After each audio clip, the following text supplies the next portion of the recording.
Well, good morning from the PAO console here in Mission Control Houston for today's International Space Station update. Right now, the Orbit 2 team is on console monitoring all of the systems on board this orbiting laboratory.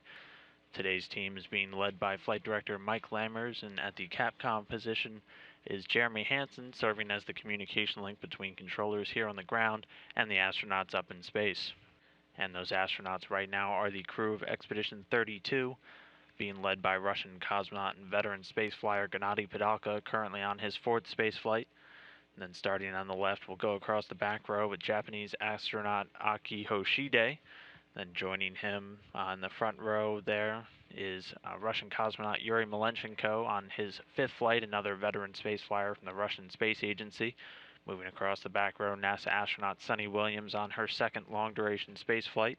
And then right next to her, another NASA astronaut Joe Akaba, veteran of one previous space shuttle mission. And then finally, all the way on the right there, is our third Russian cosmonaut Sergei Revin, a rookie flyer, on his first flight on board the International Space Station.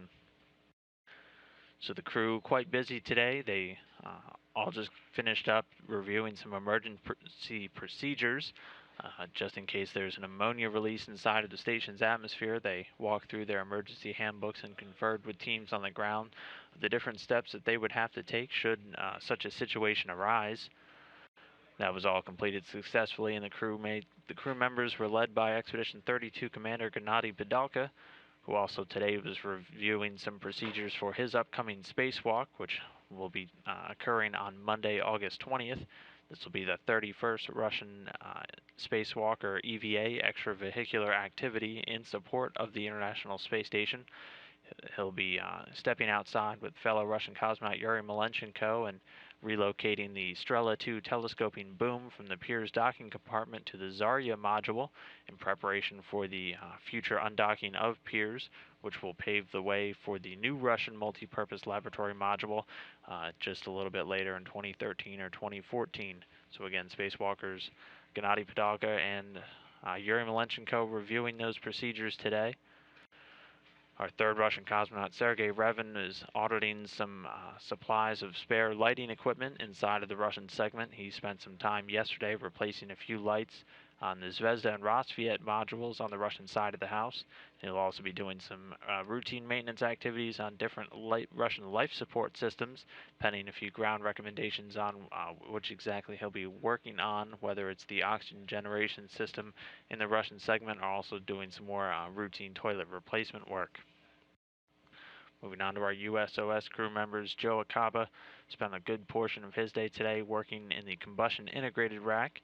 He's been replacing some hardware in the multi-user droplet combustion apparatus.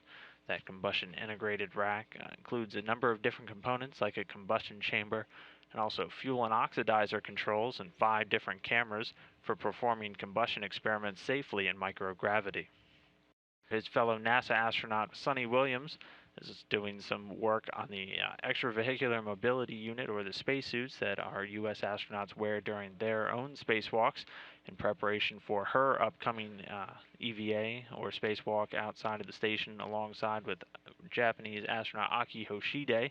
That's scheduled to take place on August 30th, and that will see the 2 astronauts step outside to replace a failing main bus switching unit, which is a vital portion of the station's electrical power system, working to act as a distribution hub to route the power to the different station systems. It first showed indications of a failure back in October of 2011, so they'll be stepping outside to get on the station's truss, which is basically the backbone portion of the station, and replace that failing switching unit. And then if time permits, they'll also be rerouting some cables for that upcoming Russian multi-purpose laboratory module in the future, and maybe installing a few debris and thermal covers as well, and the pressurized mating adapter too. Then her fellow spacewalker Aki Hoshide today, not doing any EVA preps just yet, but he was taking some water samples from the environmental health system inside of the station's water recovery system, specifically from the Total Organic Carbon Analyzer, which looks to analyze the level of carbon in the astronauts' drinking water. It's constantly monitored for different potential contaminants and other things of the like. And other than that, he'll also be unstowing some unnecessary hardware from the airlock, actually in preparation for the upcoming EVA procedure. And aside from all of these crew activities today, controllers down on the ground continuing some of the robotic work that's been taking place this week. They were using the Special Purpose Dexterous Manipulator, or Dexter, today to transfer the Space Communications and Navigation, or SCAN, payload off of the external pallet, which was unloaded from the HCV-3 vehicle yesterday, and they're transferring that to the External Logistics Carrier 3. And a little bit later today, we'll perform a space test program payload survey, and then stow Dexter back on the mobile bay station port number 2.